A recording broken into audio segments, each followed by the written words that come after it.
topik ketiga, yaitu perkembangan pendidikan tinggi seni dalam kurung rupa Indonesia. Ini topik yang ketiga dari desain topik yang saya kembangkan dari 16 topik. 16 topik, mudah-mudahan nanti setiap Sabtu tidak ada bolos lagi. Kalau bolos pamit lah di Telegram. Tentu topik ini adalah topik yang masih sangat embrional karena ini sebenarnya menarik untuk diteliti.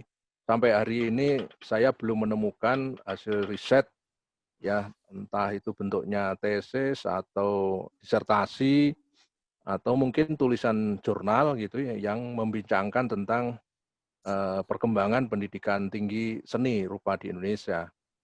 Nah, saya dalam kesempatan ini hanya memancing persoalan, siapa tahu ada mahasiswa S3 yang mendengarkan dan kemudian tertarik untuk mengembangkan menjadi topik disertasi, dan ini sangat menarik karena kita belum pernah melihat satu perkembangan yang bisa dipahami secara komprehensif ya dari asbabul nuzul perkembangan pendidikan tinggi seni rupa Indonesia.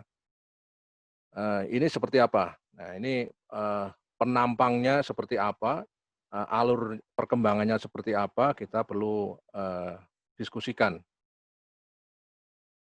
Kuliah ini adalah produk Omah Mikir, dan Omah Mikir itu sebuah lembaga nirlaba yang sedang saya rintis, ya, berdiri di Kota Batu, tempatnya di rumah saya sendiri, kemudian didukung pelaksanaannya oleh jurusan seni rupa Universitas Negeri Surabaya, jurusan desain Universitas Negeri Surabaya, dan program studi magister pendidikan seni Universitas Negeri Surabaya. Yang berikutnya Bapak Ibu, kita akan menyampaikan dengan waktu yang sesingkat-singkatnya ini. Jadi saya akan mencoba menjelaskan dari aspek diakronik dan sinkronik. Jadi kalau kita membaca perkembangan, tentu kita akan membaca kronologi dari yang kita anggap, kita pikirkan ini suatu gejala awalnya, sampai kemudian proses perkembangannya dari waktu ke waktu seperti apa, dan kemudian juga kita mencoba menelaah hal-hal yang sifatnya milestone, yang penting, yang memang berdampak luas, yaitu yang nanti bisa kita kembangkan di aspek sinkroniknya. Ya. Jadi kalau topik ini dikembangkan dalam riset, itu saya kira menarik. Jadi mungkin hanya bertolak pada diakronik sudah jadi. Kuliah kayak Rena, atau iki kuliah nang Unesa. Iya, 6 sasi, ben setu tok. Iya. Tali jam 10-nya. Yo nggo nak kredit. Kata oleh ngetok ija. Baik, yang berikutnya kita lihat, saya akan mengambil rujukan yang formal dulu, ya, yang sifatnya agar kita tidak keliru gitu ya.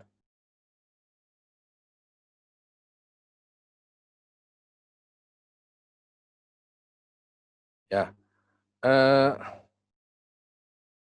kalau kita membaca Undang-Undang Nomor 20 tahun 2003 tentang Sisdiknas, ya, di pasal 19 ayat 1, itu apa sih yang dimaksud pendidikan tinggi itu? Jadi pendidikan tinggi itu ditulis demikian, pendidikan tinggi merupakan jenjang pendidikan setelah pendidikan menengah yang mencakup program pendidikan diploma, sarjana, magister, spesialis, dan doktor yang diselenggarakan oleh perguruan tinggi. Ya.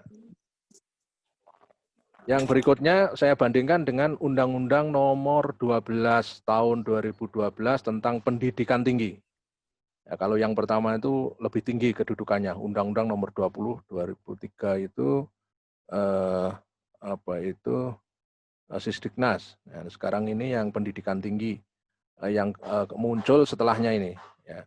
Jadi pasal 1 ayat 2 itu dinyatakan pendidikan tinggi adalah jenjang pendidikan setelah pendidikan menengah yang mencakup program diploma, program sarjana, program magister, program doktor, dan program profesi, serta program spesialis yang diselenggarakan oleh perguruan tinggi berdasarkan kebudayaan bangsa Indonesia. Nah, yang menarik di sini ada perbedaan teks ya, sama-sama pendidikan tinggi, ya, tetapi di sini dirinci yang lebih banyak yang di Undang-Undang Nomor 12, yaitu kalau dimulai dari diploma ada juga di Sisdiknas, lalu sarjana, program magister, ya program doktor. Nah, sementara program profesi tidak disebut di Sisdiknas. Kemudian program spesialis masih disebut. Jadi program profesi di Sisdiknas tidak ada. Tetapi di Undang-Undang Pendidikan Tinggi, program profesi itu ada.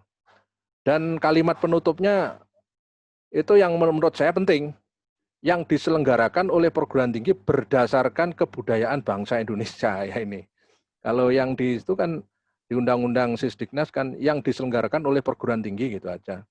Ya titik. Nah, dan di Undang-Undang Pendidikan Tinggi ada tambahnya berdasarkan kebudayaan bangsa Indonesia. Nah, saya kira ini adalah filosofinya. Ya, filosofi bagaimana pendidikan tinggi yang mencakup dari diploma sampai spesialis itu memang semuanya itu harus ditarik pada filosofinya itu berdasarkan kebudayaan bangsa Indonesia.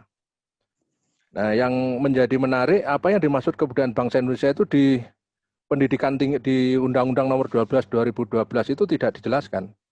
Yang dimaksud berdasarkan kebudayaan bangsa Indonesia itu apa gitu. Nah, itu kan karena tafsir ini kan banyak sekali. Yang dirujuk itu kebudayaan yang seperti apa ya, dan apakah tetap bersifat multikultural misalkan, itu juga tidak dijelaskan secara eksplisit. Barangkali ini juga bisa bebas tafsir pada kita, sesuaikan dengan konteks kebudayaan bangsa Indonesia yang sekarang. Ya. Tapi kata-kata sekarang pun juga mendapatkan problem yang tidak sederhana ya. Jadi saya kira ini juga akan terkait dengan konteks di mana perguruan tinggi itu berada.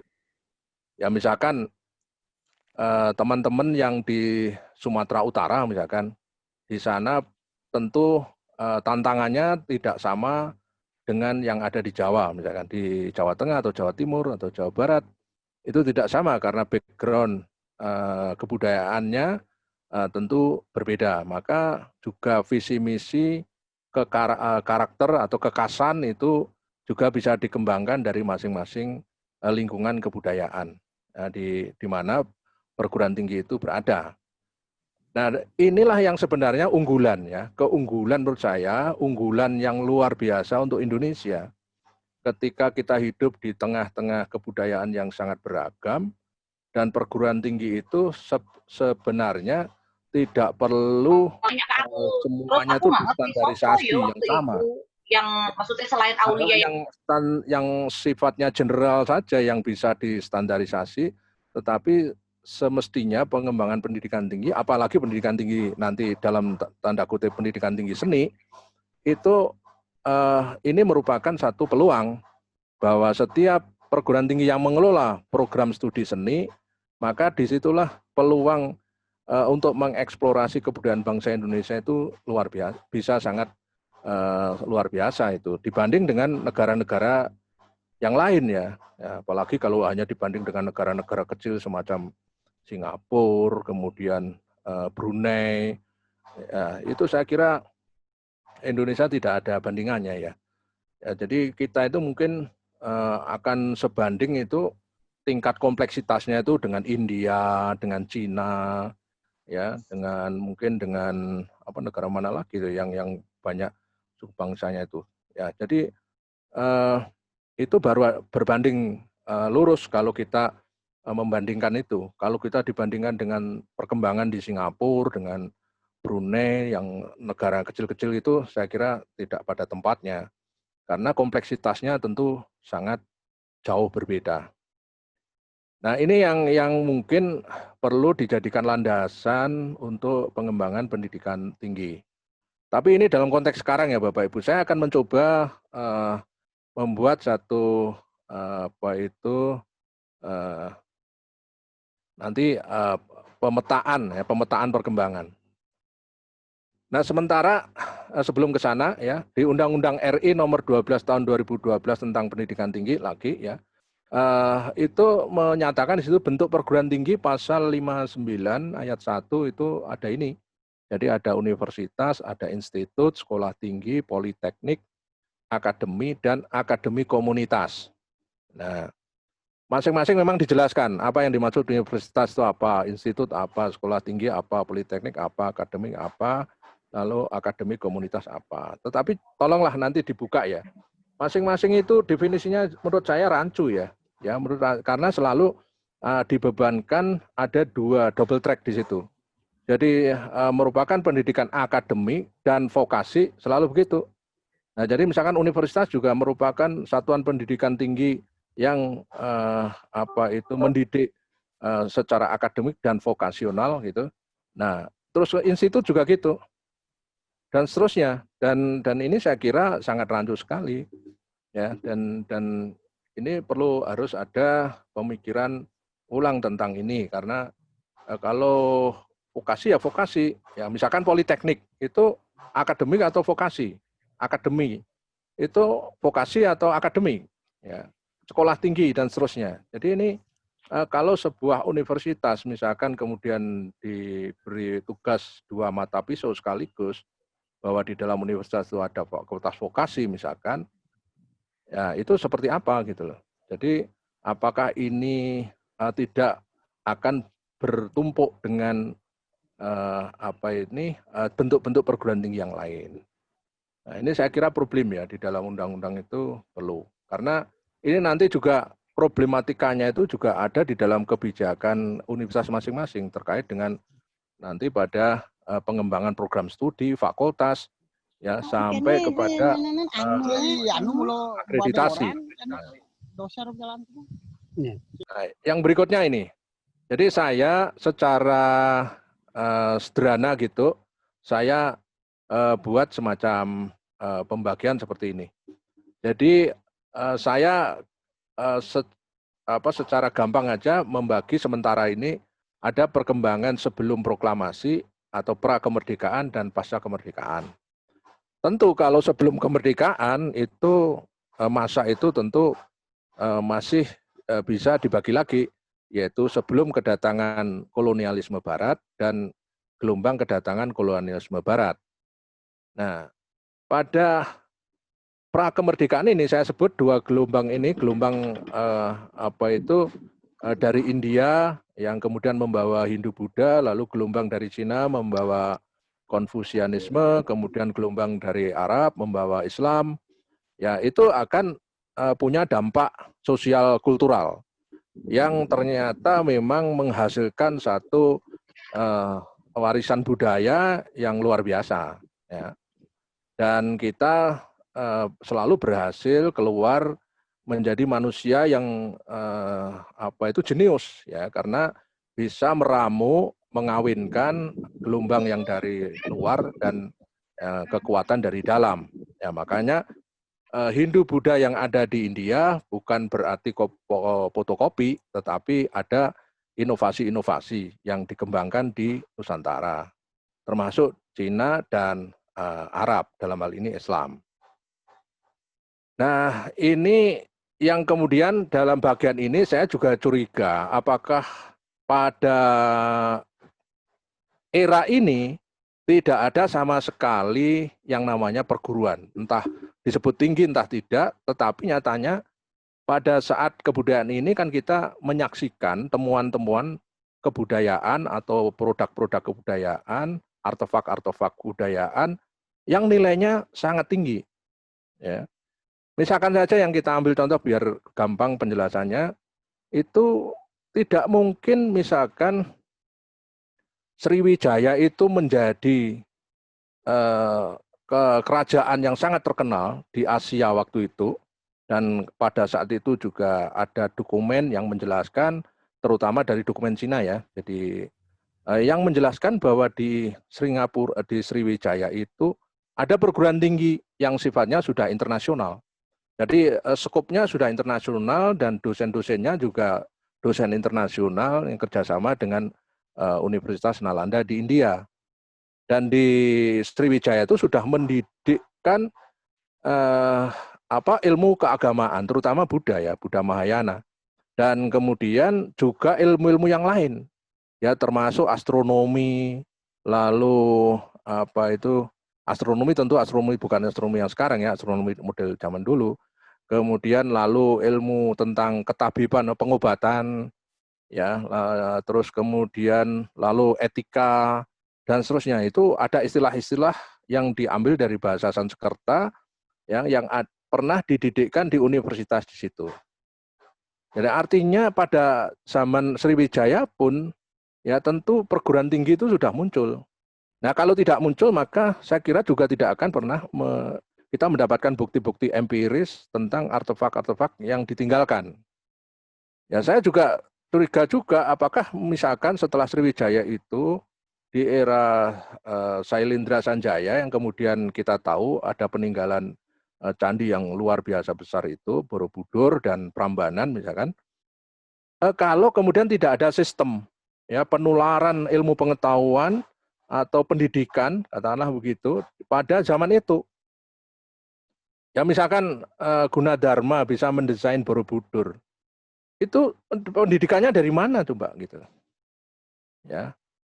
Dan kemudian bagaimana dia bekerja untuk menyelesaikan Borobudur tanpa dia sendiri, jadi artinya juga orang lain juga tentu terlibat dan akan memahami logika-logika di dalam pembangunan Borobudur, pasti itu ada sistem pendidikan. Ya, sistem pendidikan yang mendidikkan pembangunan arsitektur candi seperti itu. Ya, sekalipun memang kita harus akui bahwa pengetahuan arsitektur candi itu sudah ada pakem-pakemnya yang ditularkan, yang dikembangkan dari India. Ya, sekalipun nanti juga dibuktikan dalam riset-riset arkeologi, percandian di Indonesia itu tidak sama persis dengan yang ada di India. Ya, baik yang dipengaruhi Buddha maupun dipengaruhi Hindu. Nah, tentu dari inovasi itu pasti ada sistem pendidikan, pasti ada proses di mana pengetahuan itu ditransformasikan.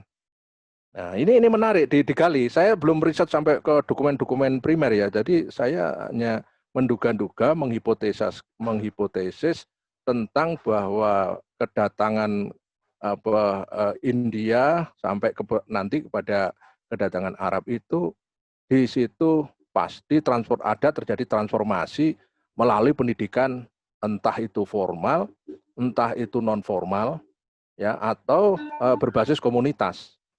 Ya, jadi saya kira ini perlu ada riset yang serius. Nah, dengan demikian nanti kita ketika membuat memikirkan kronologi perkembangan pendidikan tinggi seni, ya kita bisa mulai dari zaman Purba dan zaman Madya. Ya, jadi tidak langsung kedatangan Barat. Ya. Jadi ini kita lacak ke belakang lagi. Ya. Nah, ini butuh riset yang betul-betul serius dan tekun hanya di satu masa ini aja. Di satu masa ini aja sudah luar biasa, kita perlu membuka banyak kitab ini di sini, terutama kitab-kitab lama yang terkait dengan bagaimana proses transformasi pengetahuan dari India, dari Cina dan Arab itu ditransformasi ke orang-orang Indonesia saat itu. Nah, bentuknya seperti apa, bagaimana transformasinya dan implementasinya seperti apa dan dampaknya, ya, dan dampaknya itu dalam kebudayaan seperti apa. Karena kalau kita lihat sekali lagi kalau dilihat dari bukti-buktinya, ya tentu di balik itu ada proses yang tidak sederhana kan itu. Nah sekarang kalau kita lihat dari gelombang kedatangan kolonialisme Barat, nah ini juga perlu kita kaji mulai kedatangan Barat awal, gelombang kedatangan orang-orang Eropa itu, Portugis, lalu kemudian sampai kemudian Inggris, sampai Belanda, ya Belanda, Inggris dan seterusnya itu perlu kita kaji satu persatu. Ya, apa yang mereka transformasikan ke sini? Ya, apakah dia hanya semata penjajahan fisik, tetapi juga ada semacam transformasi peradaban, ya, transformasi peradaban Eropa terutama. Nah, ini kalau kita percaya ada transformasi, maka ada pihak yang mentransfer pengalaman atau pengetahuan ya kepada orang yang menerima. Nah, kalau orang menerima itu tidak cerdas, artinya tidak bisa, maka ya tidak jadi apa-apa. Nah, kemudian kita bisa melihat hal yang terjadi sekarang, kan, karena ternyata transformasi itu tidak taken for granted ya, jadi tidak diterima mentah-mentah, tetapi ada proses Indonesianisasi kalau saya mengistilahkan ini. Jadi ada proses mengindonesiakan apa-apa yang terjadi dari luar. Ya. Nah, ini juga butuh riset yang tidak kalah tidak kalah serunya dibanding dengan yang tadi, yang gelombang non Barat itu. Ya. Nah, kalau ini kan lebih mudah. Saya kira ini juga mungkin juga relatif lebih gampang, tetapi bukan berarti tidak ada tantangan, tapi sangat menantang di sini. Nah, karena saya percaya, misalkan kenapa Raden Saleh itu misalkan bisa sekolah di Eropa, nah tentu ada variabelnya bisa sangat kompleks di situ. Bukan sekadar jawabannya karena Raden Saleh orang Ningrat, bukan itu. Ya itu kalau pada saat Raden Saleh itu dikirim ke sana dan lalu tidak ada krisis politik di Belanda yang akhirnya kemudian di awal abad 20 itu terjadi rumusan tentang politik etis, ya itu saya kira juga Raden Saleh tidak akan pernah bisa mengakses sana, sehingga krisis-krisis di Eropa saat itu, ya kemudian juga munculnya filsafat humanisme, ya yang kemudian menyadarkan banyak dari penjajah itu tidak lagi menjajah secara fisik, tetapi juga dalam tanda kutip pemberadaban dengan proses diajarkan ilmu-ilmu Barat tentang administrasi, tentang perkantoran, lalu pendidikan, lalu membuka sekolah-sekolah dan seterusnya itu. Saya kira itu juga satu proses dari pengaruh narasi, grand narasi yang berkembang akhir abad 19 sampai abad ke-20 pada awal itu. Nah, hal demikian itu harus kita baca secara menyeluruh, dengan demikian kita akan memahami proses itu nanti logikanya akan bisa kita ketahui. Nah, kemudian pasca kemerdekaan, yang bagian ini akan saya jelaskan secara agak merinci ya, agak detail gitu, sehingga dengan demikian kita akan memahami nanti berdirinya perguruan tinggi yang orientasinya kepada pendidikan seni, itu kita bisa akan tahu di sana.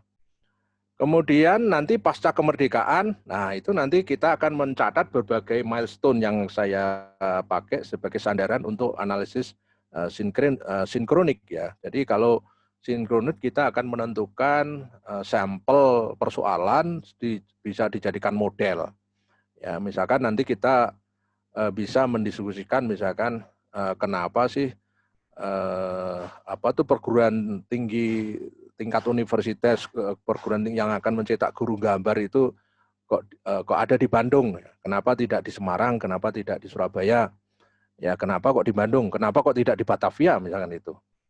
Ya, itu akhirnya yang menjadi embrio dari Fakultas Seni Rupa dan Desain ITB. Kemudian juga kenapa sih ASRI itu didirikan di Jogja? Ya, kenapa kok tidak di Batavia saja? Kenapa kok tidak di kota lain? Kenapa Jogja sebagai pilihannya?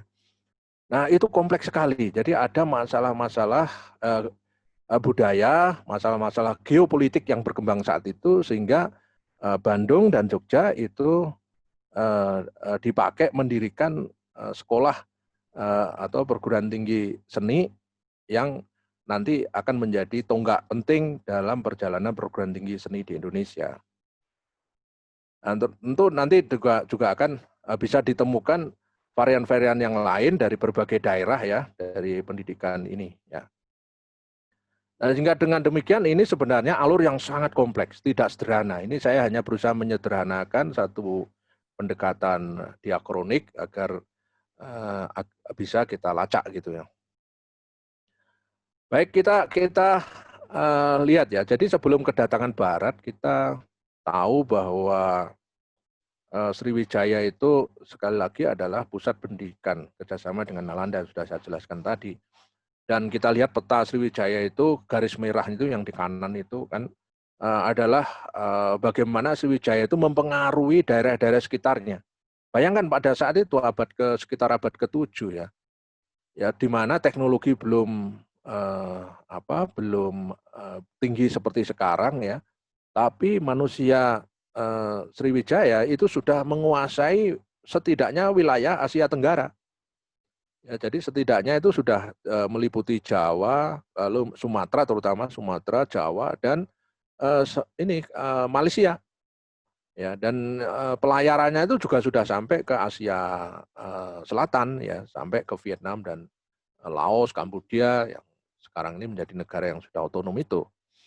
Nah, maka kalau sudah seperti ini kita bisa melogikakan bahwa memang pada saat itu Sriwijaya sudah menjadi negara maritim yang sangat kuat ya. Sudah punya angkatan perang dengan kapal-kapal yang kuat. Ya dengan demikian dia bisa menyelamatkan laut ketika dia pergi ke berbagai daerah ya. Itu mungkin bisa dilacak juga di dalam buku-buku yang terkait dengan Sriwijaya. Kemudian Sailendra Sanjaya sudah saya jelaskan tadi, ada Borobudur dan Prambanan, itu menimbulkan pemikiran bahwa di balik itu pasti ada transformasi pengetahuan dan keterampilan yang tentu ada semacam guru besar yang betul-betul menguasai itu, kemudian ada para mahasiswa yang mendengarkan dan kemudian secara bersemangat membangun Borobudur itu. Saya kira tidak mungkin hanya sendirian orang itu. Jadi pasti banyak orang yang memiliki keterampilan yang tinggi ya untuk membangun candi sebesar itu. Kemudian Majapahit juga terjadi inovasi dalam bidang arsitektur, baik bentuk, relief, ornamen. Kalau ini diteliti juga menimbulkan kesan bahwa di era itu pun pasti tidak juga kosongan, artinya pasti ada sistem ya di mana misalkan dari batu andesit berubah menjadi batu bata, itu apa di balik itu? Bukan soal kalau di Jawa Tengah itu andesit, di Jawa Timur batu bata, tidak sesederhana itu. Tapi perubahan itu diakibatkan oleh kondisi apa, dan bagaimana itu situasi perubahannya. Lalu implikasinya dalam kebudayaan di era Majapahit seperti apa. Ya. Dan termasuk bagaimana reliefnya yang kemudian di percandian Jawa Timur itu banyak relief yang kemudian ornamen-ornamennya itu sangat khas gitu ya. Ya, jadi dibandingkan dengan relief yang ada di Jawa Tengah misalkan, kok berbeda, kenapa ini? Ya. Jadi ada transformasi apa di situ? Apakah bentuk pendidikannya di Sailendra Sanjaya ketika kemudian berada di Jawa Timur itu sudah tidak mengadopsi cara berpikir di era itu, bahkan kemudian menjadi yang sangat berbeda di situ. Nah, perbedaan itu diakibatkan oleh apa? Nah, ini pertanyaan-pertanyaan yang harus dijawab tentu dengan penelitian. Ya. Kalau saya membaca buku misalkan Sabta Parwa itu yang ditulis oleh Muhammad Yamin itu ada 7 jilid, kebetulan saya punya itu bukunya. Itu menimbulkan satu pertanyaan besar pada saya ya. Jadi Sabta Parwa itu semacam konsep atau undang-undang dasar yang sangat rinci ya tentang bagaimana tata kelola kerajaan Majapahit itu. Ya. Jadi dari situ saja dengan kompleksitas tata kelola kerajaan yang seperti itu yang ditulis oleh Muhammad Yamin itu di sana ada bagian yang ngurusi tentang pendidikan tentang pelayaran, tentang percandian, tentang bangunan rakyat untuk rumah, lalu kemudian irigasi, ya, dan seterusnya dan seterusnya. Dan dengan demikian berarti pada saat itu sesungguhnya juga ada lembaga pendidikan, entah namanya apa, ya. Karena kalau tidak ada produk, tentu ya Muhammad Yamin tidak mungkin bisa menuliskan. Ya pasti ada bukti-bukti dan kalau Bapak Ibu atau adik-adik mahasiswa pernah membaca Negara Kertagama itu kan juga bisa kebayang di situ bagaimana kerajaan itu dikelola oleh seorang raja ya yang kemudian memiliki daerah-daerah yang sangat luas ya dan raja itu sering melakukan safari ya seperti atau belusukan istilahnya Pak Jokowi sekarang itu belusukan kemana-mana ya dan kemudian lalu dia meninggalkan biasanya itu petilasan atau candi-candi kecil gitu yang kemudian di situ merupakan jejak-jejak yang sangat bisa dilihat dari betapa luasnya ya kerajaan Majapahit saat itu. Itu yang menantang ya. Jadi artinya kita bisa berpikir terbalik dari melihat artefak yang ada, kemudian kita melogikakan, lalu kita melacak datanya. Saya kira itu juga bisa menjadi bagian riset yang luar biasa penting. Kemudian lalu kita melacak kepada zaman Madya, misalkan Islam datang, tentu Islam berkembang juga berada di dalam satuan-satuan pendidikan yang sangat terkenal disebut dengan pesantren.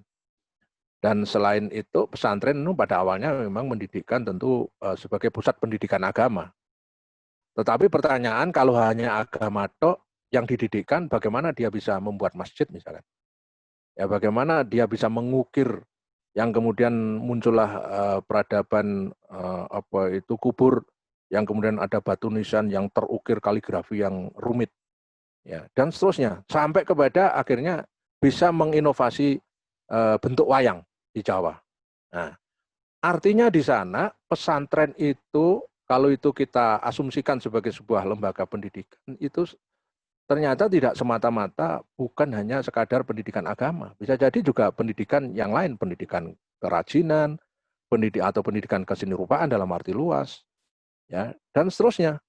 Dan ini saya kira juga menantang untuk diteliti. Nah, dengan demikian hipotesisnya bisa kita tarik bahwa pada saat zaman itu pun dengan peninggalan-peninggalan yang ada yang dipengaruhi oleh spirit Islam, ya pasti ada satu lembaga pendidikan ya entah menengah atau tinggi begitu ya yang menularkan pengetahuan dan keterampilan yang kemudian memiliki kekasan ya dibanding dengan zaman sebelumnya. Nah, ini yang saya kira menurut saya adalah satu embrio ya di mana pendidikan tinggi ya seni ya saya menduga ya di sebelum kedatangan Barat ya itu sudah ada. Ya. Nah tinggal kita membuktikan seperti apa. Ini mohon ada adik-adik S3 nih terutama yang bisa mengambil doktor tentang ini, wah keren itu.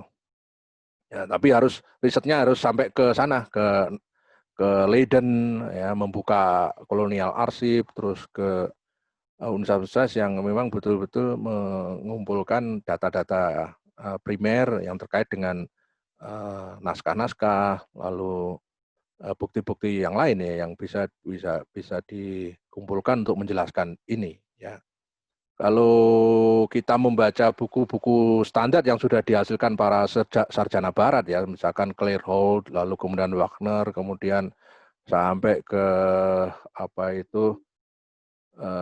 siapa itu orang Prancis itu tiba-tiba lupa itu buku 3 jilid Nusa Jawa itu juga bisa dijadikan acuan bagaimana proses itu berada di Nusantara itu proses-proses akulturasi terus asimilasi ya dan seterusnya itu ada dijelaskan di sana. Nah bukan berarti apa yang sudah ditulis oleh para sarjana Barat itu semua kita amini ya perlu juga menggunakan cara berpikir sekarang yang mungkin lebih kritis, lebih komprehensif dan perspektifnya adalah dari perspektif kita. Ya, atau kita menggunakan teori-teori postkolonial. Nah, itu akan akan kita balik cara berpikirnya dari perspektifnya dari kita. Kalau semuanya itu kan ditulis dari perspektif mereka ya. Nah, yang berikutnya Bapak Ibu, saya agak terburu-buru karena waktunya hanya 1 jam. Ini sudah berapa ini? 10.41. Kita lihat infrastruktur seni rupa modern yang kemudian nanti juga akan bersinggungan dengan pusat-pusat pendidikan atau pusat-pusat penularan pengetahuan seni yang nanti secara akumulatif itu juga akan masuk kepada pembentukan lembaga pendidikan. Kita tahu di dalam sejarah bahwa Belanda itu memang berkeinginan membangun Batavia dan kota-kota lain di luar Batavia itu semuanya itu dimobilisasi untuk menopang revolusi industri di Belanda. Ya pada saat itu di sekitar abad 18, mulai dalam 17 ya, 17, 18, ya 19 itu kan sedang gencar-gencarnya Eropa itu bersaing ya untuk revolusi industri ya. Setelah revolusi Renaissance, lalu kemudian masa pencerahan, kemudian masuk ke revolusi pengetahuan ya, kemudian sampai revolusi ilmu pengetahuan dan revolusi industri ya. Apalagi setelah ditemukannya mesin cetak Gutenberg sehingga publikasi itu sangat menunjang penyebaran ilmu pengetahuan, penelitian juga dipublikasikan di situ, penulisan buku juga disebarluaskan di situ sehingga ilmu pengetahuan itu sangat berkembang cepat.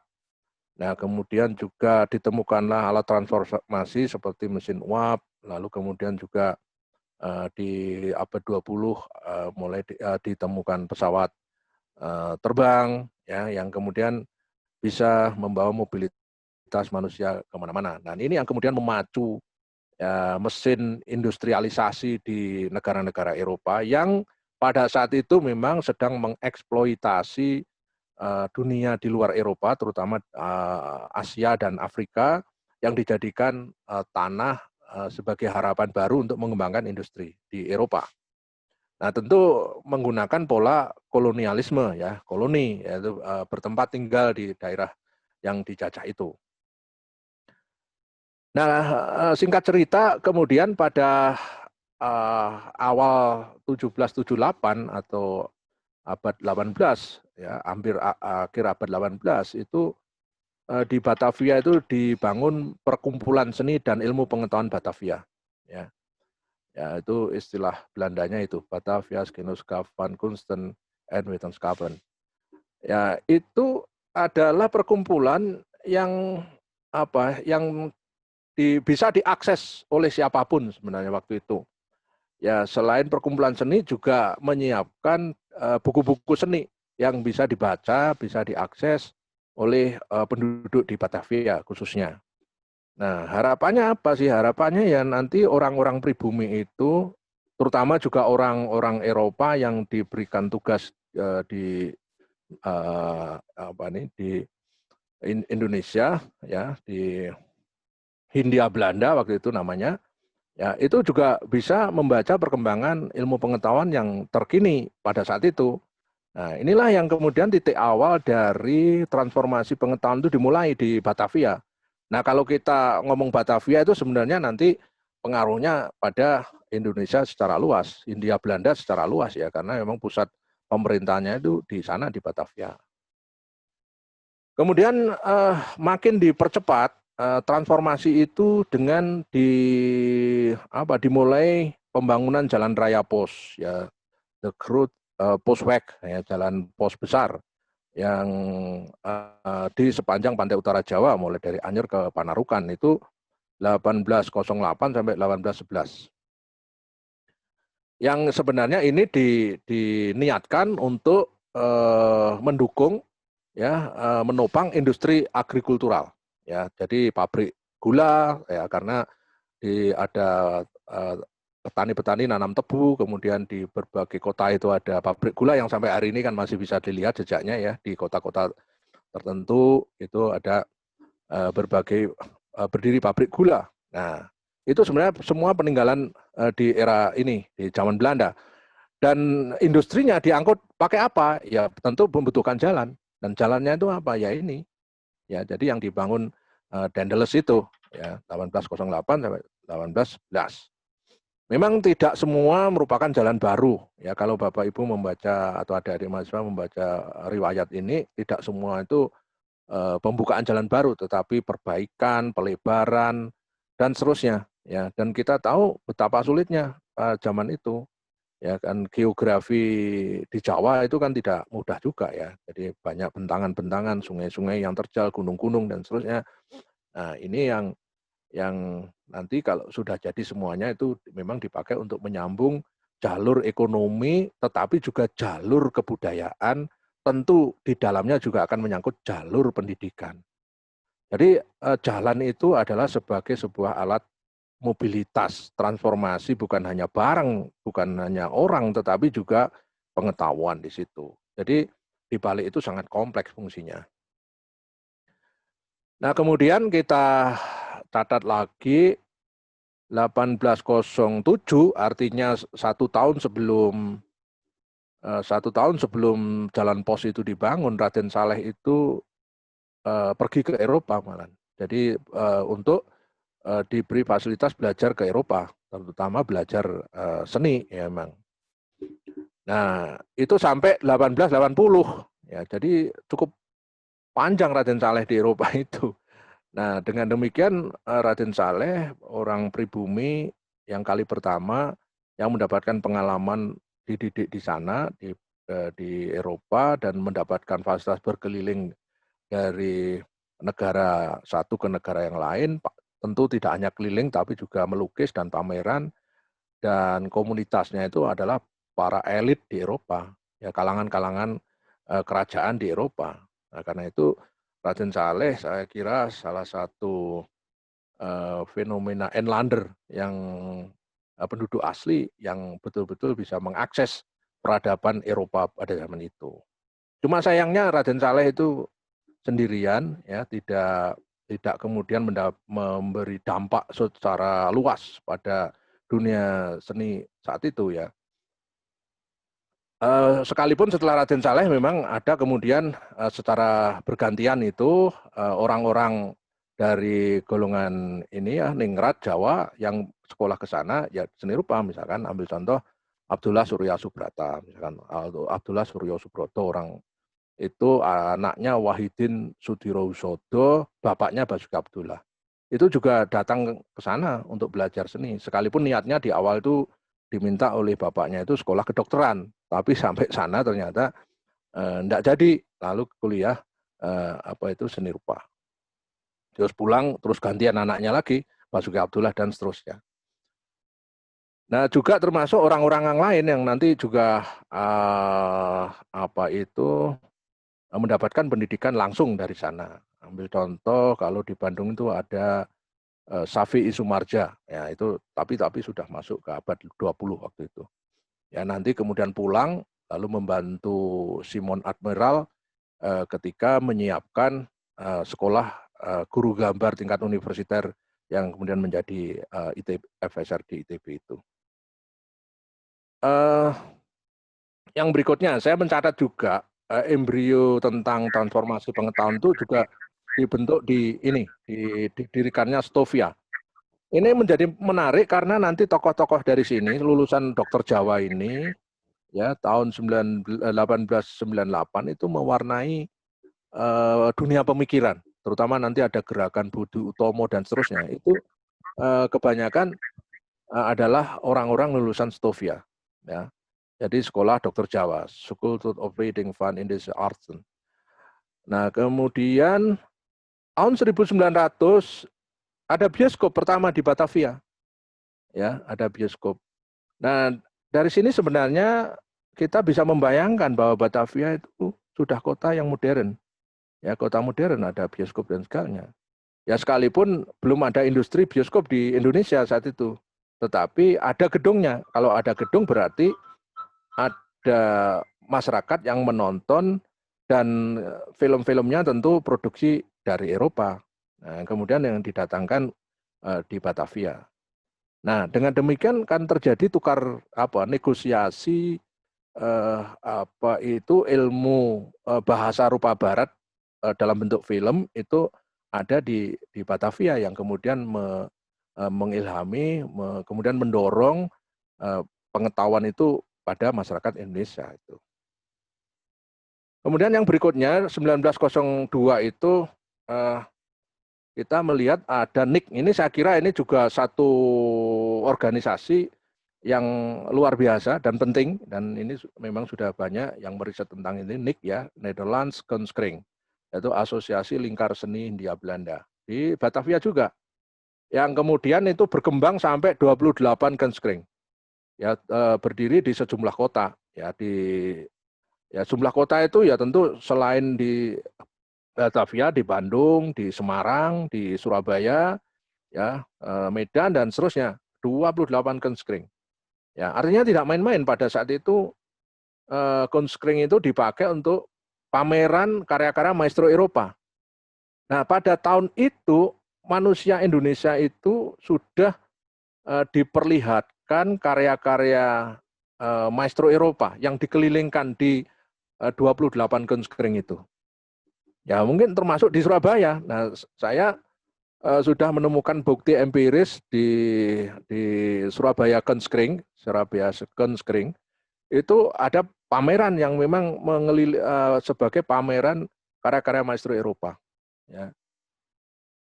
Dan itu saya temukan di majalah, ya, di koran lama yang menyiarkan itu tentang bahwa ada pameran di situ, dan tempatnya ya masih utuh sampai sekarang, yang kemudian menjadi Balai Pemuda itu di tengah kota persis di Surabaya. Nah, kemudian catatan yang penting lagi ini Budi Utomo. Nah, Budi Utomo itu adalah orang-orang yang awalnya dididik di Stovia itu ya.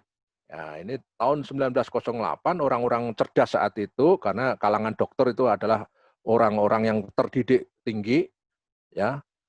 Itu mulai mendebatkan tentang keinginan kemodernan, tentang menjadi bangsa modern seperti apa. Itu dipikirkan oleh kalangan-kalangan berpendidikan tinggi, ya, terutama kalangan dokter di situ. Nah, ini yang kemudian sebenarnya nanti bisa ditarik sampai kepada kenapa misalkan sampai sekarang itu dunia koleksi misalkan itu juga rata-rata kalangan dokter yang menjadi kolektor itu, ya. Jadi profesi yang banyak mengoleksi seni itu dokter, ya. Dan kita tahu bahwa kolektor terkenal Indonesia itu seorang dokter, yaitu Dokter Oi Hong Jin. Nah, ini juga ada kaitannya dengan ini, ya. Jadi orang-orang terdidik yang memahami tentang kemodernan saat itu disadari oleh kalangan-kalangan orang yang terdidik tinggi dan dari kalangan kedokteran di situ. Nah, kemudian yang berikutnya adalah tahun 1913 itu berdiri Balai Pustaka. Ini juga keren. Ya, menurut saya ini juga satu tonggak penting yang nanti kita bisa secara akumulatif kita tarik bahwa ternyata tahun 1947 yang kemudian di Bandung dibentuk perguruan tinggi itu ada logikanya di situ. Karena di Balai Pustaka itu 1913 itu sudah memproduksi banyak buku-buku, ya, terus juga novel-novel yang penting yang ditulis oleh sastrawan, ya, pada saat itu. Nah, kemudian tahun 1914 itu NIC berubah menjadi Batavia Kunstkring. Jadi yang awalnya itu Nederlands Kunstkring. Nah, mungkin Anda bertanya, kenapa kok ada perubahan dari Nederland menjadi Batavia? Nah, ini juga harus kritis kita membacanya. Kenapa ada apa ya kira-kira? Kenapa kok NIC dirubah menjadi NIC-nya itu berubah menjadi Batavia Kunstkring. Jadi tidak jadi NIC tetapi BK, Batavia Kunstkring. Ya. Kalau kita lihat dari sini itu terjadi pergeseran semiotik, ya, kalau kita lihat dari situ. Tentu ini didasarkan pada latar belakang politik. Latar belakang politik etis. Ya, karena sudah politik etis sudah mulai di sini. Ya. Jadi kalau Netherlands itu terlalu Netherlands oriented. Jadi acuannya selalu di sana gitu. Nah, begitu dirubah menjadi Batavia, Second Skering Batavia, artinya sekalipun nama Batavia itu juga memberikan Nederland, tetapi secara geografis, kultural itu Batavia lebih ada soul-nya ketimbang Netherlands. Kalau Netherlands itu mencitrakan penjajahan, tetapi kalau Batavia itu lebih eufemistik ya, jadi agak dihaluskan. Ya, jadi saya kira itu perubahan nama itu sangat terkait dengan politik etis yang sedang berlangsung saat itu, dan dengan demikian ada soft powers, ya tidak hard powers yang dikemukakan oleh Belanda saat itu. Jadi lebih soft melalui peradaban, kebudayaan, lalu pendidikan di situ. Ya, disinilah yang saya kemudian nanti juga akan tarik kenapa orang-orang Belanda kok banyak yang mendukung berdirinya sekolah guru gambar di Bandung itu karena hampir semuanya itu dosennya Belanda gitu, ya hampir semuanya itu. Nah, kenapa mereka mau? Saya kira itu juga rentetan dari ya sebelumnya, sikap-sikap sebelumnya yang menggunakan strategi soft power dalam kolonialisme itu. Ya, jadi itu yang menarik, perlu kita telusuri logika-logika yang melatar belakangi nanti berdirinya perguruan tinggi seni di Indonesia. Berikutnya Bapak Ibu, adik-adik mahasiswa, kita melihat bahwa secara luas kalau kita riset itu kita harus bisa mengembangkan konteks ya. Jadi konteks peristiwanya itu atau perkembangan dunia saat itu perlu kita pahami ya. Misalkan di di era 1914 sampai 1918 itu ada Perang Dunia I ya, ada Perang Dunia I. Nah, dampak dari Perang Dunia I itu terjadi apa yang disebut dengan depresi, ya krisis dunia yang luar biasa. Ya 10 tahun berikutnya itu terjadi krisis, kelusuan ekonomi. Ya, dan karena lesu ekonomi maka berakhir politik etis. Ya bisa dipahami kenapa politik etis tiba-tiba tidak bisa diakses oleh orang-orang pribumi untuk datang ke Eropa karena ekonomi sedang lesu. Nah, kalau kita tidak memahami situasi zaman itu, maka dianggap Belanda kembali lagi kepada hard power. Jadi tidak lagi soft power. Padahal politik etis ditarik lebih banyak dipengaruhi oleh variabel ekonomi. Ya, dan juga VOC kan mulai bangkrut itu ya. VOC mulai bangkrut. Ya, karena untuk membiayai seperti perang di Ponorogo dan seterusnya itu VOC sudah kehabisan duit itu. Karena banyak berapa juta gulden itu dihabiskan untuk membiayai perang-perang pemberontakan atau perang-perang di daerah-daerah itu, termasuk yang paling fenomenal adalah perang di Ponorogo sampai akhirnya di Ponorogo ditangkap dan dibuang di luar Jawa. Nah, itu sebenarnya variabel-variabel yang sangat kompleks di sekitar akhir abad 20 dan awal abad 20 itu.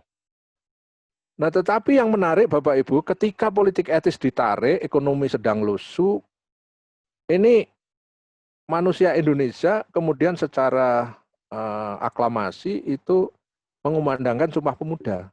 Nah, ini kan luar biasa ini. Jadi kan sama dengan ini kalau logikanya bisa ditarik gini.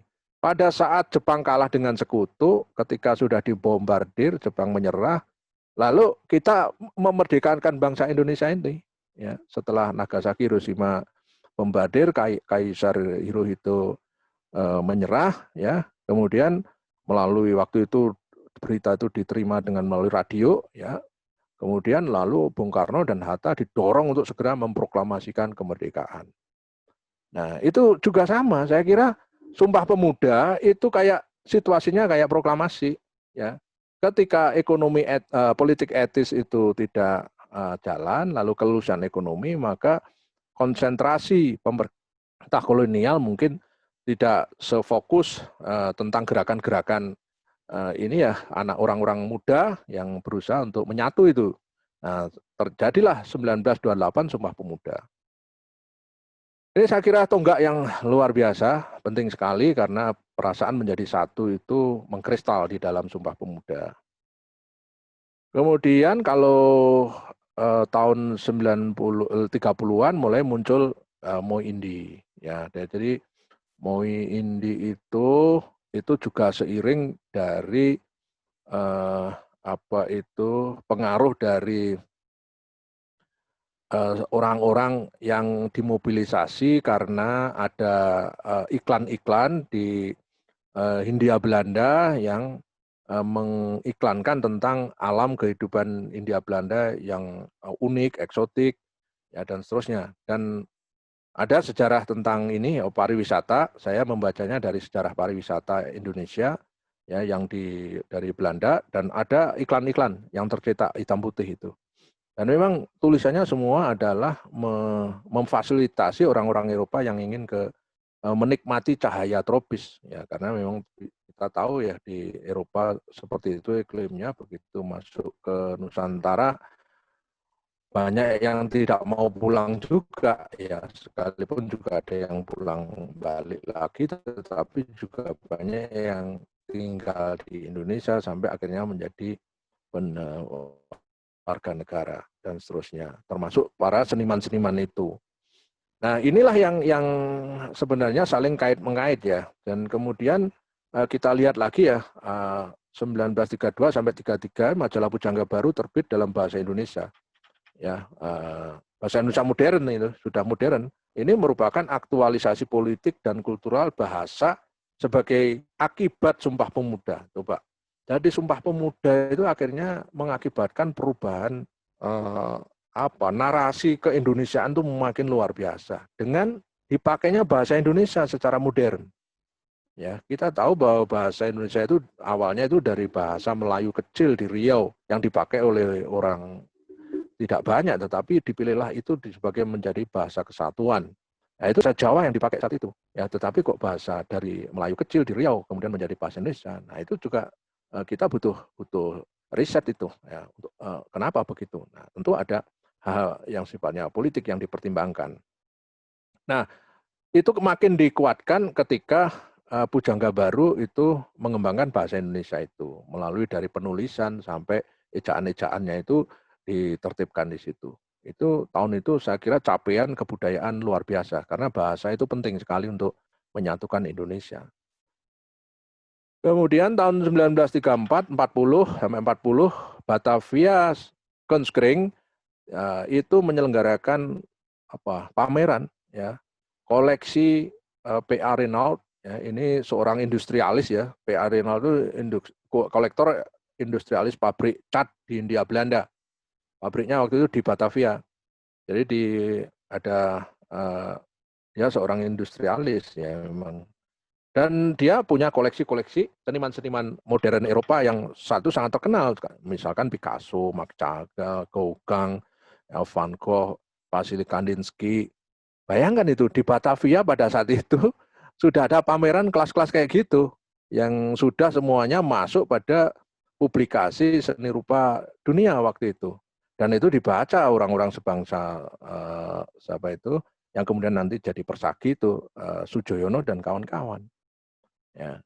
Oleh karena itu kemudian spirit persagi itu mengawinkan antara keindonesiaan dan kemodernan sekaligus juga mencari identitas dalam seni lukis nasional. Saya kira karena juga membaca dari buku-buku publikasi yang ada di Batavia Kunstkring ini. Ya. Dan juga mendapatkan kesempatan melihat langsung karya-karya Picasso, Marc Chagall, Gauguin, Van Gogh, Vasily Kandinsky yang kita tahu semua adalah para tokoh-tokoh dalam seni rupa modern di Eropa. Nah, yang berikutnya kita melompat saja tahun 1903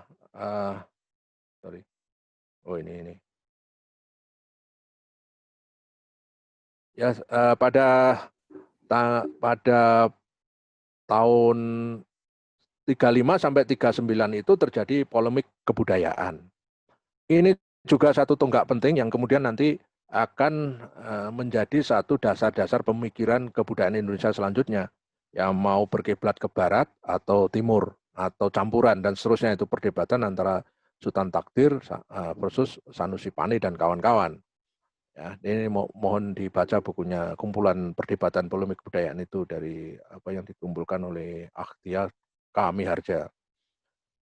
Kemudian peristiwa politiknya tahun itu juga sekitar itu Bung Karno diasingkan ke ND, ya. Jadi karena waktu itu Bung Karno sudah sangat sangat dominan di dalam pergerakan, ya, dengan tulisan-tulisan yang tajam, orasi-orasi yang tajam, ya, diasingkan di ND. Sampai diasingkan itu artinya kan sudah sangat dianggap mengancam itu oleh Belanda itu, ya. Terus dengan demikian Bung Karno vis-a-vis tidak terlibat di dalam polemik kebudayaan di tahun itu, tetapi dia menulis, ya, menggunakan surat menyurat, ya, yang tentang keislaman, tentang kebangsaan, sampai akhirnya merenungkan dasar negara Pancasila itu justru di ND.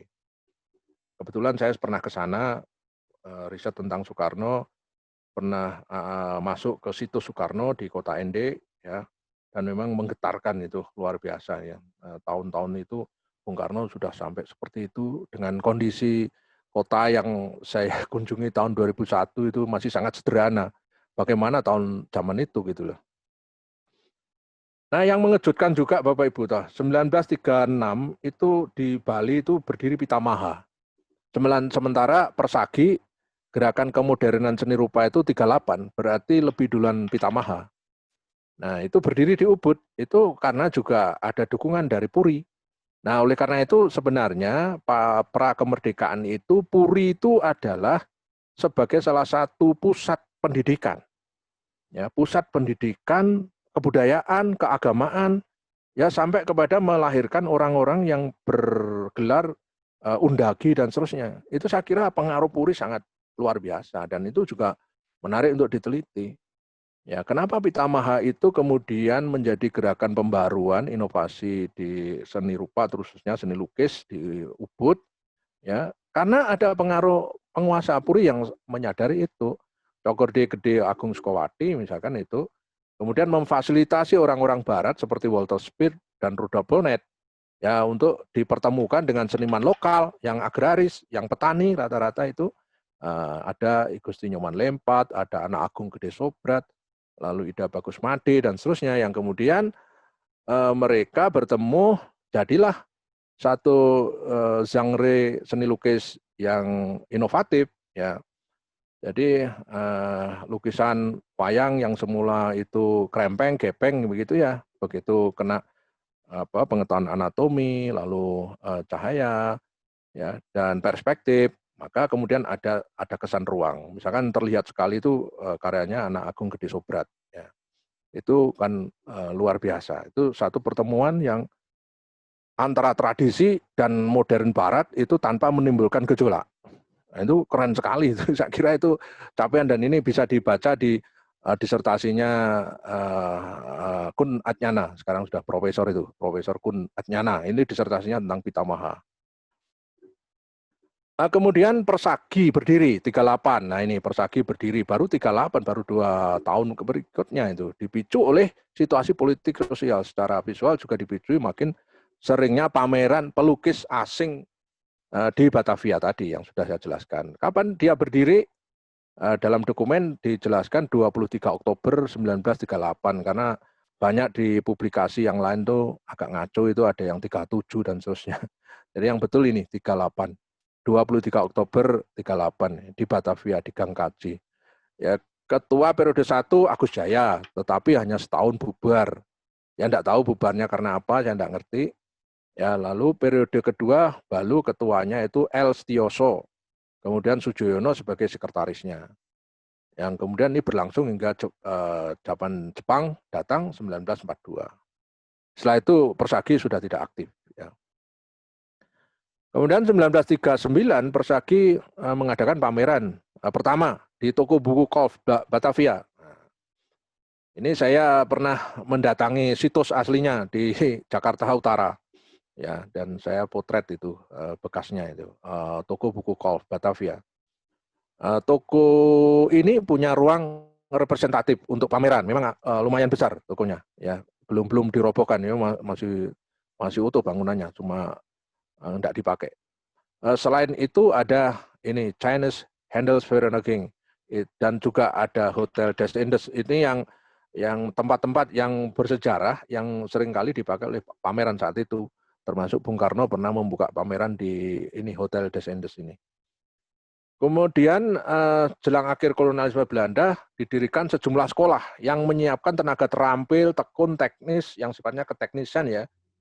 Ya yang memang banyak ini karena memang politik etis Belanda juga pengaruhnya mendirikan sekolah-sekolah. Contoh sekolah kerajinan ya Nijverheid School. Ya kemudian sekolah pertukangan Technische School, lalu sekolah guru Kwek School. Ya, jadi ini ada di mana-mana ya. Terutama yang sangat menarik bagi saya adalah sekolah kerajinan ya sama sekolah guru. Nah, karena sekolah guru itu nanti wah implikasinya secara sosial luar biasa karena guru-guru yang lulus dari Kwek School itu guru-guru pilihan. Ya, tidak seperti guru yang sekarang lulus sekarang ini. Jadi kalau guru di Kwek School itu sudah begitu lulus sudah kayak guru beneran gitu ya. Jadi ilmu mantap, kepribadiannya oke, pokoknya sudah membawa soul gurunya itu sudah tampak sekali karena memang dididik sangat disiplin oleh Belanda ya, di Kwek School. Dan tentu orientasinya semuanya itu sebenarnya untuk pemerintah Belanda saat itu ya. Jadi misalkan kayak sekolah kerajinan itu tentang jahit menjahit ya, membuat apa pakaian, merenda, membordir dan sebagainya itu betul-betul dipakai untuk menunjang industrialisasi di situ. Ya. Makanya nanti istilah gambar itu bukan lukisan itu sangat terkait dengan apa istilah-istilah yang ada di sini. Ya, sekolah kerajinan, sekolah pertukangan, kan itu nanti semua gambar teknik. Ya, ada gambar-gambar yang sifatnya bebas. Itu semua menggunakan istilah-istilah gambar di situ ketimbang lukisan. Ya.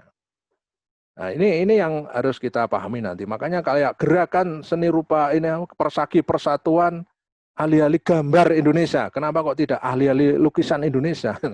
Ini kan kenapa kok menggunakan istilah gambar? Ini terkait dengan istilah-istilah yang saat itu memang arahnya seni itu dipahami sekedar sesuatu yang terampil, yang tekun, yang teknis, yang dikaitkan dengan keperluan-keperluan pragmatis di situ waktu itu. Makanya karena itu juga sekolah-sekolah yang didirikannya lebih ke arahnya ke sana. Nah, sementara sekolah yang didirikan oleh kalangan pribumi ya sudah dimulai ada itu. Ada taman siswa atau taman madya dari Ki Hajar Dewantoro. Kemudian sekolah Kartini yang mendidik tentang keputrian, tentang keperempuanan atau kewanitaan tentang Kartini ya bahwa perempuan tidak boleh tidak terdidik dan seterusnya, perempuan harus punya keterampilan ya dan seterusnya. Lalu sekolah kerajinan pribumi ya, Inlands Nijverheid School atau yang disebut dengan NIS ya, ini di Kayu Tanam Sumatera Barat. Saya pernah mampir nih, mampir 2 kali, bukan riset ya, mampir aja karena pas lewat mau ke mana itu isi Padang Panjang ya, dan saya mampir ke sini NIS ya. Jadi ada tokoh yang waktu itu betul-betul concern pada pendidikan ini ya. Kemudian Muhammad Syafi'i ya namanya orangnya. Kemudian pasca proklamasi Bapak Ibu ya melompat ya. Jadi itulah hal-hal yang embrio-embrio yang kemudian nanti secara akumulatif nanti akan setelah kita proklamasi akan menjadi dasar-dasar apa itu continuities and change-nya itu ada gitu ya. Jadi bukan langsung ujuk-ujuk misalkan di Bandung misalkan tiba-tiba tahun 1947 tentu setelah proklamasi yaitu setelah 2 tahun setelah proklamasi 1 Agustus didirikan Universitaire Leergang voor de Opleiding van Tekenlelaren itu bagian dari Fakulteit voor de Technische Wetenschappen, Fakultas Ilmu Pengetahuan Teknik Universitas Indonesia di Bandung. Jadi didirikan Balai Pendidikan Universiter Guru Gambar, ya guru gambar itu. Jadi bukan guru lukis, tapi guru gambar. Walaupun prakteknya juga melukis, ya kurikulumnya melukis. Ada melukis, selain juga ada menggambar, ya. Termasuk belajar anatomi, sejarah seni rupa timur, seni rupa barat, ya dan seterusnya itu ada kurikulumnya ada. Dan ini pada saat didirikan itu masih bagian dari Fakultas Ilmu Pengetahuan Teknik dari Universitas Indonesia di Bandung. Nah, lalu perkembangan selanjutnya 1959 fakultas tersebut, maksudnya Fakultas Ilmu Pengetahuan dan Teknik tersebut baru menjadi ITB. Jadi ITB itu sesungguhnya perkembangan lebih jauh lagi dari Fakultas Ilmu Pengetahuan Teknik yang dari Universitas Indonesia tadi. Ya, kemudian menjadi ITB, menjadi Institut Teknologi Bandung. Atas prakarya Safi Sumarja yang saat itu sudah menjadi tenaga pengajar di universitas ini ya, Universitas Gurung Gambar itu pendidikan ya, diresmikan bagian seni rupa sebagai bagian dari Departemen Perencanaan dan Seni Rupa bersama bagian planologi dan bagian arsitektur. Jadi saat pendirian ITB itu Pak Safi Sumarja itu sudah mengupayakan ada bagian seni rupa ya, sebagai bagian dari Departemen Perencanaan dan Seni Rupa bersama bagian planologi dan bagian arsitektur. Ya. Kemudian bagian seni rupa inilah yang kemudian berubah, bermetamorfosis sesuai dengan perkembangan zaman menjadi Departemen Seni Rupa. Kemudian dari Departemen Seni Rupa menjadi jurusan seni rupa. Akhirnya tahun 1984 menjadi Fakultas Seni Rupa dan Desain ITB. Jadi Fakultas Seni Rupa dan Desain ITB itu yang di dalamnya mendidik seni rupa sebagai lembaga seni rupa, embrionya itu dari Balai Pendidikan Universitas Guru Gambar. Ya. Mulai dari 47 sampai kemudian berubah menjadi Fakultas Seni Rupa dan Desain ITB sampai 1984. Nah, itu perjalanan yang berliku yang luar biasa, termasuk mungkin lembaga kita di bekerja itu ya, dari masing-masing itu pasti mengalami seperti itu. Ya, tidak mungkin langsung jadi Universitas Negeri Semarang, Fakultas ini atau Seni Surabaya langsung tidak mungkin. Itu ada satu perjalanan yang berliku-liku di situ. Nah, kemudian ada orang yang sangat berjasa dalam pendidikan ini, ada Simon Admiral bersama Ries Mulder. Ya. Sebenarnya Simon Admiral itu guru SMA ya. Guru SMA, tapi guru SMA zaman itu kan lain dengan guru SMA sekarang ya. Jadi dia sangat menguasai tentang sejarah seni ya, dan ilmu tentang menggambar karena dia guru gambar di sebuah SMA di Jakarta yang kemudian ditarik ke Bandung untuk menjadi dosen di awal bersama Ries Mulder. Ya, merumuskan konsep pendidikan seni rupa yang setiap lulusannya memiliki wewenang sebagai guru gambar, seperti di Belanda. Bayangkan, standarisasinya langsung Belanda. Ini kan luar biasa, karena itu lulusan pertama ITB yang pada ini, yang Balai Pendidikan Universitas Guru Gambar itu, yang keren semua. Ya, dan akhirnya juga banyak jadi guru besar. Ya, dan sekalipun tidak doktor, tetapi otak dan kompetensinya dan keterampilannya itu luar biasa. Ya, padahal itu hanya dari sana, ya, lulusan itu. Dan ini karena yang dididik, yang mendidik adalah orang-orang Belanda dan menggunakan standar Belanda. Ya, jadi yang nanti akan memiliki akte yang memberikan kewenangan mereka sebagai guru gambar. Ya. Tujuan utamanya adalah menghasilkan guru gambar, tetapi juga dikembangkan memiliki keterampilan membuat karya seni yang sifatnya bebas, lalu dekorasi dan kerajinan. Nah ini, jadi 3 entitas ini ya, karya seni bebas, ada lukis, ada patung, ada grafis ya akhirnya nanti, cetak, seni cetak saat itu, ya termasuk di situ dekorasi, dan yang berikutnya kerajinan. Yang kemudian juga nanti kalau di ITB menjadi prodi sendiri, KRIA ITB. Nah, saya kira ini juga tidak dilanjutkan oleh kita. Kebanyakan jurusan KRIA justru diintegrasikan atau malah dibubarkan. Ya. Dan ini kan agak aneh di mana kerajinan atau akhirnya menjadi KRIA itu menjadi sokok gurunya seni rupa Indonesia malah tidak dieksplisitkan sebagai sebuah prodi yang otonom. Ya, jadi orientasi kita masih sangat kolonial. Jadi seni rupa modern yang kemudian masih menjunjung tinggi trikotomi, lukisan, patung, sama seni grafis. Ya, sementara seni kriya itu ya ada yang eksis sebagai prodi, kayak misalkan yang dipertahankan di ISI Jogja, kemudian ada di ISI Padang Panjang, ya termasuk di ITB. Ya. Dan yang lain-lain tentu. Nah, sementara yang mendidik calon guru, terutama di LPTK, pendidikan ini yang arahnya ke kerajinan, itu tiba-tiba nomenklaturnya dihilangkan itu. Ya, dulu saya itu lulusan jurusan pendidikan seni rupa dan kerajinan. Dulu ada dan kerajinannya tahun 80-an itu. Ya, tapi entah apa waktu itu di akhir saya mau lulus itu kerajinannya itu dicoret. Ya, jadi tiba-tiba hanya jurusan seni rupa. Ya. Ini saya saat itu tidak berkesempatan membaca alasannya kenapa gitu. Alasannya ya. Kalau membaca dokumen peraturannya, perubahannya membaca, tapi tidak disertai alasan kenapa kerajinan dicoret saat itu. Nah ini juga perlu diriset loh ini. Jadi bukan kita kenapa kerajinan dicoret itu. Ya. Nah ini yang mestinya harus dikembangkan ya. Kemudian di Yogyakarta, ya di Yogyakarta setelah Bandung berdiri 47 tadi, di tahun 1950 didirikanlah ASRI, Akademi Seni Rupa Indonesia.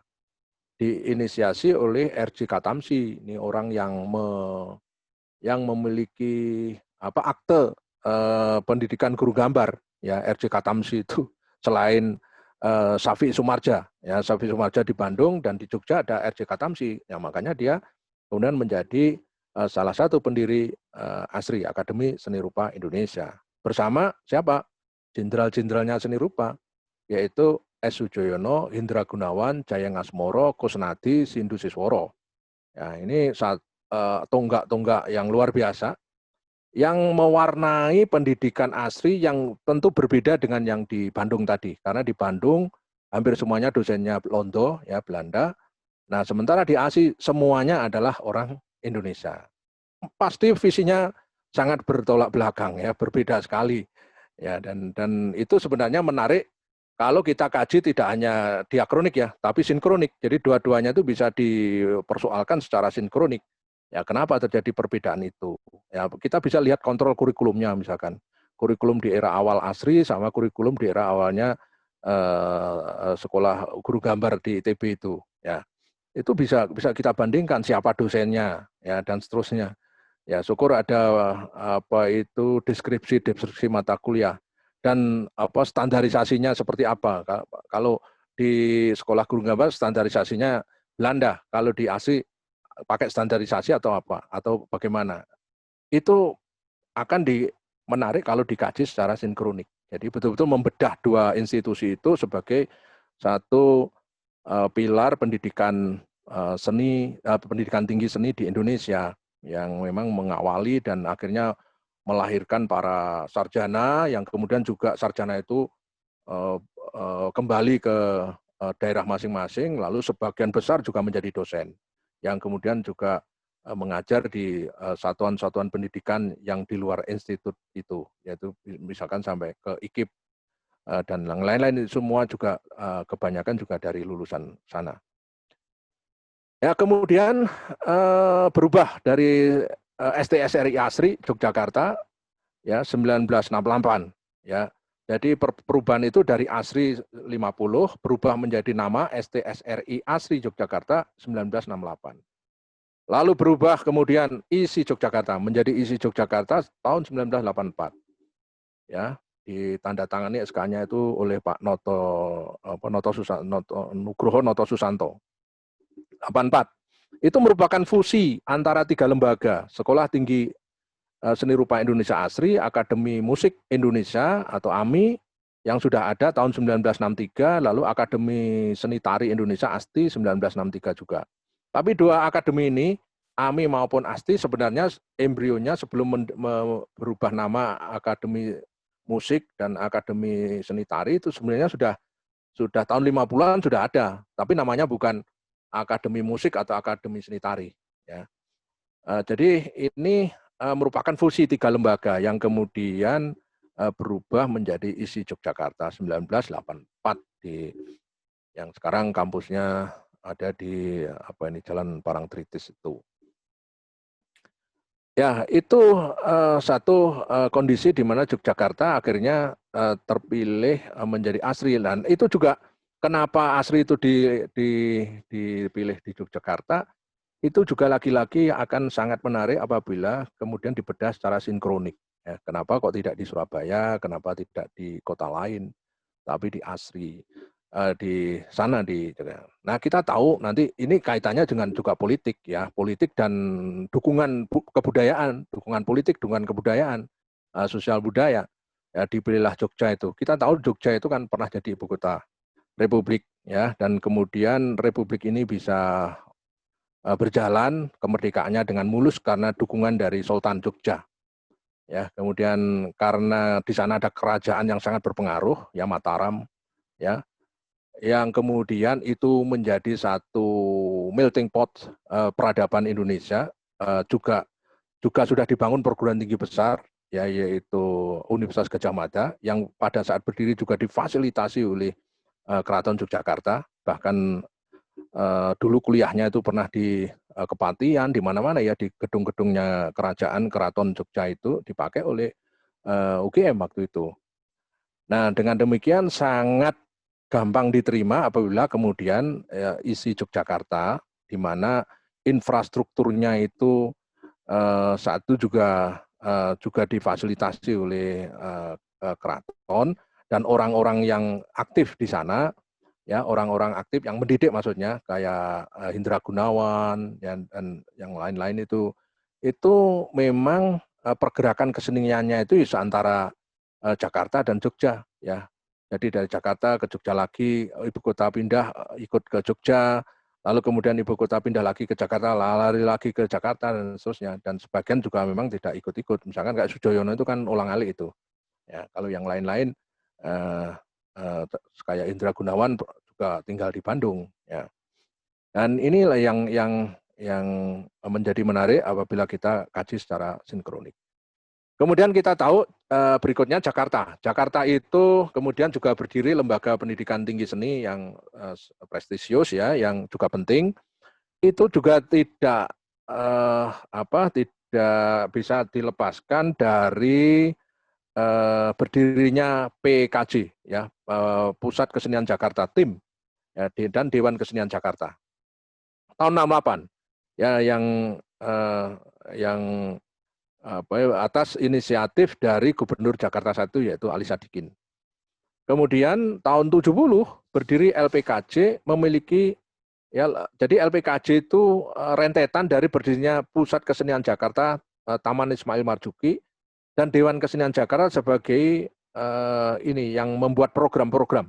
Ya, DKJ itu membuat program yang nanti akan dieksekusi oleh Pusat Kesenian Jakarta. Dan nanti juga sebenarnya ada Akademi Jakarta, yang orang-orang yang dipilih, orang-orang yang memiliki pengetahuan dan pengalaman yang dianggap luar biasa saat itu menjadi think tank-nya PKJ, Dewan Kesenian Jakarta. Yang kemudian tahun 70 kemudian Gubernur Ali Sadikin mendirikan Lembaga Pendidikan Kesenian Jakarta, yang ini merupakan satu semacam pusat pendidikannya, sementara laboratoriumnya itu ya PKJ tim itu ibarat ini fakultas kedokteran, lalu dia memiliki rumah sakit pendidikan. Nah, rumah sakit pendidikannya ini ya PKJ tim itu sebagai laboratorium untuk mempraktikkan seninya, sementara pendidikannya di Pusat Pendidikan Kesenian Jakarta, yang memiliki 5 akademi saat itu: Akademi Seni Rupa, Akademi Sinematografi, Akademi Teater, Akademi Musik, Akademi Tari. Ya, jadi tahun 70 itu. Ya, nanti kemudian berikutnya nanti akan berubah menjadi IKJ, Institut Kesenian Jakarta. Ya. Jadi ini di Jakarta satu bentuk pendidikan tinggi yang kemudian memiliki reputasi dan prestasi yang sangat signifikan untuk pertumbuhan seni di Indonesia. Kemudian di Surabaya, saya catat tahun 1968 itu berdiri Akademi Seni Rupa Surabaya, Aksera. Sekalipun ini juga tidak lama, sekitar 5 tahun berdiri, ya 5 tahun, terus itu wassalamualaikum setelah 5 tahun.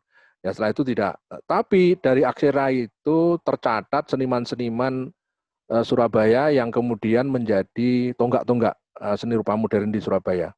Ya, di sana kita mencatat ada nama-nama yang bisa dijadikan tonggak ya. Ada Twijo Soekarno, Surudi Sera, ada Arifin Hidayat, ya dan seterusnya. Jadi itu Aksera. Nah, tentu juga nanti ada LPTK dibahas sendiri ya. Jadi kemudian selain itu tercatat PT Seni Rupa dalam bentuk apa? Dalam bentuk institut ya. Jadi perguruan tinggi yang yang mengelola program seni itu bentuknya macam-macam ya. Makanya saya sering bingung kalau teman-teman ISI itu menganggap perguruan tinggi seni, tak lacak di Undang-Undang Pendidikan Tinggi itu tidak ada istilah pendidikan tinggi seni. Lalu sisdiknya apalagi tidak ada perguruan tinggi di Undang-Undang Pendidikan Tinggi juga tidak ada istilah perguruan tinggi seni itu. Nah saya kira kalau perguruan tinggi seni ditanda kutip maka bentuknya macam-macam. Ada yang berbentuk institut. Ya institut pun nanti di dalamnya saja dia ada fakultas seni rupa. Misalkan ISI Yogyakarta itu kan dari macam-macam. Lalu kemudian di dalamnya ada fakultas seni rupa misalnya di ISI Jogja. Lalu ISI Surakarta, ISI Denpasar, ISI Padang Panjang, lalu Institut Seni Budaya Indonesia (ISBI) ya yang belum lama berdiri, itu berdiri di Bandung, di Aceh. Kalau yang Bandung itu yang paling tua ya karena dulu dari Sekolah Tinggi Seni kemudian ikut berubah menjadi nama ISBI Bandung. Nah, yang sama sekali baru ya yang pendiriannya itu sama itu ya adalah yang ISBI Aceh, Papua, Kaltim ya, yang di Tenggarong ini di Kaltim. Lalu yang memiliki Fakultas Seni Rupa dan Desain yang maksudnya diisi itu atau program studi seni rupa. Ya, contohnya di ISBI Aceh misalkan, di Aceh Besar itu tidak memiliki fakultas di sana itu. Jadi di sana itu ISBI Aceh itu rektornya itu langsung membawakan prodi. Ya, jadi tidak ada fakultas di bawah rektor. Karena memang ya masih kecil ya. Karena masih kecil maka organisasinya juga menyesuaikan dengan orang yang dipimpin di situ. Jadi tidak harus sama persis dengan yang sudah mapan dan sudah berlangsung lama. Ya. Itu perkembangan yang menarik dari Indonesia. Kemudian berbentuknya fakultas. Bentuknya fakultas misalkan Fakultas Seni Rupa dan Desain ITB berada di dalam sebuah institut. Lalu Fakultas Seni Rupa Desain IKJ itu ada di dalam institut yang besar. Jadi bentuknya fakultas ada di dalam seni rupa itu berada di fakultas di situ, bagian dari fakultas.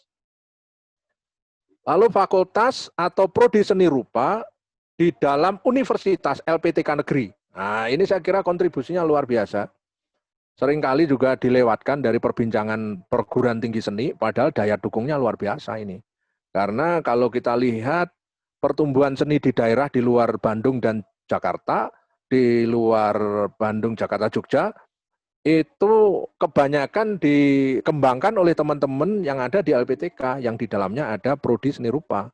Atau fakultas seni rupa kayak di UNM itu, Universitas Negeri Makassar itu memiliki fakultas seni rupa dan desain. Ya. Unimed, ya, Universitas Negeri Medan, UNP, Universitas Negeri Padang, UNC, Universitas Negeri Jakarta, UPI, Universitas Pendidikan Indonesia, UNY, Yogyakarta, UNES Negeri Semarang, UNESA Negeri Surabaya, ya, Universitas Negeri Malang, singkatannya UM. Kalau negeri nanti nanti jumbo dengan UNM. Nah, Undiksa, Universitas Pendidikan Ganesha, kemudian UNM, Universitas Negeri Makassar, Unima, Universitas Negeri Manado. Nah, ini semua memiliki program studi seni rupa, ya mulai dari S1, S2, bahkan sampai ada yang mengelola program pendidikan seni sampai S3.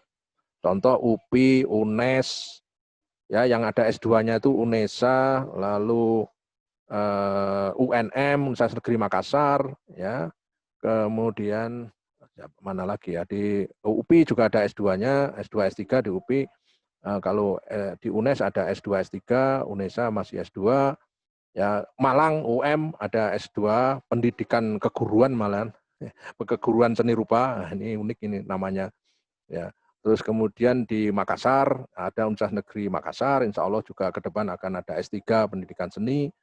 Ya, saya kira ini hal-hal yang patut dicatat ya dalam sejarah perjalanan perkembangan pendidikan tinggi seni di Indonesia. Terus kemudian ada fakultas atau prodi seni rupa di dalam universitas atau institut atau sekolah tinggi, ya LPTK maupun non LPTK swasta. Ya ini jadi ada swasta yang mengelola juga prodi atau fakultas seni rupa. Ya misalkan Fakultas Seni Rupa dan Desain di Trisakti misalkan. Ya, kemudian lalu ada program studi seni rupa di Sekolah Tinggi STKW Surabaya, ya, swasta itu. Ya, ada juga universitas yang lain yang swasta di Universitas Muhammadiyah di Makassar itu juga ada program studi seni rupa. Ya, di sejumlah kota Indonesia. Nah, kalau ini dihimpun semuanya, maka pengertian pendidikan tinggi seni itu mungkin yang dimaksudkan adalah yang seharusnya menurut saya adalah perguruan tinggi yang di dalamnya mengelola program studi seni. Baik bentuknya itu fakultas maupun program studi. Jadi bukan kumpulan orang-orang isi dan ISBI saja program tinggi seni itu.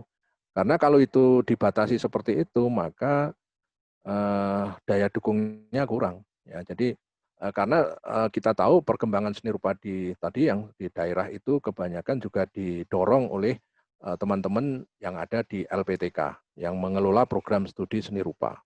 Pameran-pameran seniman-seniman hampir semuanya bersentuhan dengan LPTK di berbagai daerah itu di ibu kota provinsi. Nah, yang terakhir Bapak Ibu, perkembangan selanjutnya sebenarnya dampak dari pendidikan tinggi apa yang terjadi? Ya tentu akhirnya berkembanglah medan sosial seni yang luar biasa di luar pendidikan tinggi. Misalkan di Jogja itu hampir setiap tahun ada Artjok itu. Itu salah satu implikasi ya, implikasi ekonomi atau implikasi sosial yang sangat signifikan. Ya, termasuk adanya Biennale. Ya, itu saya kira pemain-pemainnya adalah lulusan perguruan tinggi termasuk yang mengelola sampai kepada kuratornya, sampai kepada seniman-seniman yang diundang, hampir semuanya itu lulusan perguruan tinggi seni. Ya, karena itu paham dari Artjok itu ya bisa dipahami sebagai dunia, medan, arena, gelanggang atau lapangan seni rupa secara luas. Makanya seni itu tidak bisa lagi dipahami sebagai karya seniman yang terisolasi. Ya, tetapi justru karya seni hasil dari kerjasama antara berbagai macam profesi. Ya, selain seniman ada supplier of materials, ada art distributors, ada kritikus, ada audience. Yang audience itu termasuk kolektor dan seterusnya ya. Yang bekerja bersama-sama untuk mewujudkan dunia seni secara bersama-sama itu. Nah, ini yang dimaksudkan art world.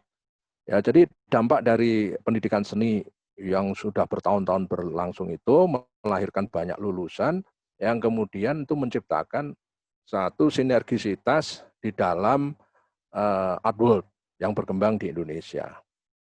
Nah, kemudian perjalanan sekarang ini lulusan kita ditantang dengan berbagai ini diagram yang mengembangkan satu fase-fase. Ya, ini di sini itu fase pendidikan diawali nih, art school di sini. Jadi semua berangkat dari titik pertama, dari art school. Ya, kemudian berproses terus pada kuadran pertama ini, kemudian nyebrang, ya ini disebut dengan fase formasi, ya. Kemudian sampai kemudian menembus ini, ya, kemudian masuk ke fase ekspansi, ya. Jadi masih formasi itu artinya penuguhan profesi, penguatan mental, kemampuan, pengetahuan, keterampilan itu digodok di pertama ini, yang kemudian masuk ke fase ekspansi dan yang berakhir pada fase konsolidasi. Ya. Ya, konsolidasi artinya sudah menjadi seniman yang betul-betul terkenal, punya reputasi, punya rekognisi, sehingga nanti akan berbanding lurus dengan apa itu harga dari jerih payah sebagai profesi itu. Nah, ini yang mestinya ini adalah suatu diagram di mana perjalanan dari lulus itu sampai kepada consolidation phase itu membutuhkan waktu yang tidak main-main. Jadi tidak ada seniman karbitan di sini. Jadi seniman itu selalu melalui progres seperti ini. Nah, dampak yang berikutnya adalah berkembanglah art ecosystem. Di mana profesi-profesi itu dulu kalau tahun 80 kan seakan-akan tunggal ya, ada seniman yang mendominasi. Ya, seniman itu kayak subjek yang otonom. Sekarang enggak bisa. Sekarang itu ya tadi dalam medan sosial seni itu berada di dalam art ecosystem yang luas. Seniman berinteraksi dengan berbagai profesi di sini. Kalau ini tidak dipahami peta seperti ini, maka dia tidak eksistensinya tidak akan bisa lama ya, karena untuk masuk ke Arjok misalkan, kan harus mampu bekerja sama dengan manajemen Arjok dan juga memahami filosofi Arjok dan seterusnya. Ya, dengan demikian nanti dia bekerja secara profesional dalam kaitannya dalam art ekosistem yang saling kait-mengait. Jadi saya kira itu ya perjalanan secara sepintas gambaran-gambaran bagaimana pendidikan tinggi seni di Indonesia itu bermetamorfosis dari waktu ke waktu, dari pra kemerdekaan sampai era kemerdekaan, yang tentu ini merangsang untuk semuanya dalam riset-riset selanjutnya. Saya pun juga tertarik untuk meriset ini, ya, dan nanti penggalan-penggalan waktu itu bisa dikembangkan di dalam desain penelitian yang multi-use. Ya, ini bagi dosen-dosen yang ingin penelitian secara multi-use, ini sudah pabrik ide ini, silakan. Jadi bisa dikembangkan di dalam riset-riset hibah yang bisa terus-menerus berlangsung itu. Nah, ini silahkan saja dikembangkan. Ini tawaran, ya, saya kira bisa didiskusikan. Mungkin waktunya sangat sudah berlebihan karena ini sangat panjang urusannya. Terima kasih atas perhatiannya. Wassalamualaikum warahmatullahi wabarakatuh. Silahkan kalau ada pertanyaan. Waalaikumsalam warahmatullahi wabarakatuh.